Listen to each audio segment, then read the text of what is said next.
Tiny Joseph has managed to slip into the Venture compound and cleverly booby-trap it. At the strike of midnight, Dr. Venture will place his precious porcelain baby Christ in its manger. Oh. And when he does, it will set off a series of explosions that will deck his halls with bowels of Venture! What? That model was supposed to be a surprise. I peeked. Hello Internet, my name is Billy and this is your guide to the Ventureverse, a YouTube series in which I look at each episode of the Venture Brothers and give a brief synopsis, point out interesting facts, talk about its place in the greater canon of the show, and finish it off with some personal thoughts about the episode. In today's video we will discuss the first ever Venture Brothers special, A Very Venture Christmas.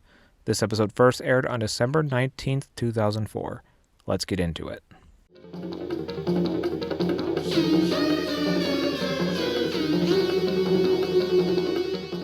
The Venture family prepares for and hosts a Christmas party while the monarch plants an explosive device triggered to go off when the baby Jesus figurine is placed in the nativity. Chaos breaks out when Krampus crashes the party.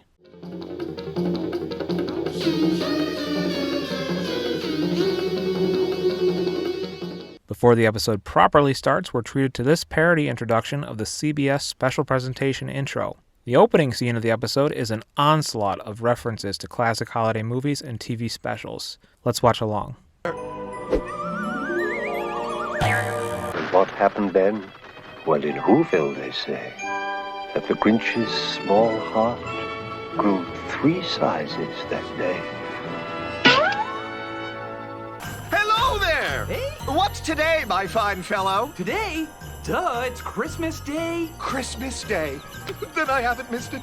The spirits have done it all in one night. Hello!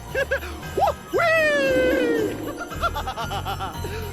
Merry Christmas, you old fountain! Merry Christmas, shiny X1! Merry Christmas, Dr. Orpheus! Merry Christmas! Merry Christmas, George! Merry Christmas, George! Merry Christmas, movie house! Merry Christmas, Emporium! Merry Christmas, helper!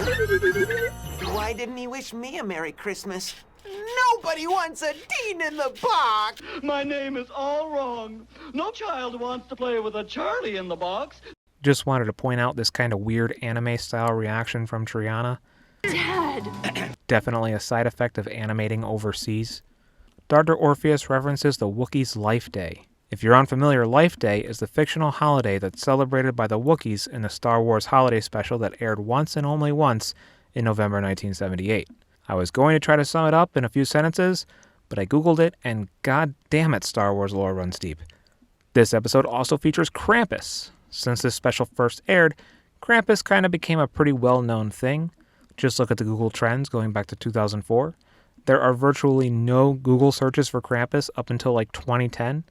And then that Krampus movie came out in 2015, and now you can't throw a rock without hitting a pair of novelty Krampus knee-high socks.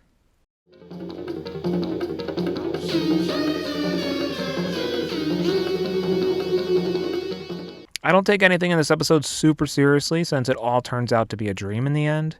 The only thing that matters for the sake of continuity is that after Dr. Venture wakes up in the end, the boys are alive, which means it has to take place before the finale. Sally Impossible is shown to have a bit of a baby bump, and Dr. Girlfriend and the Monarch are still together, so one might infer this episode has to take place after Ice Station Impossible and before the trial of the Monarch, but again, it's all a dream, so nothing really matters. It's my intent to not talk about future callbacks in these videos, but Brock's line about giving Hank a bass guitar for Christmas will be referenced in the future. My theory on this is that some of these things did actually happen in real life, and Dr. Venture is simply constructing a narrative in his dream that's partly based on reality.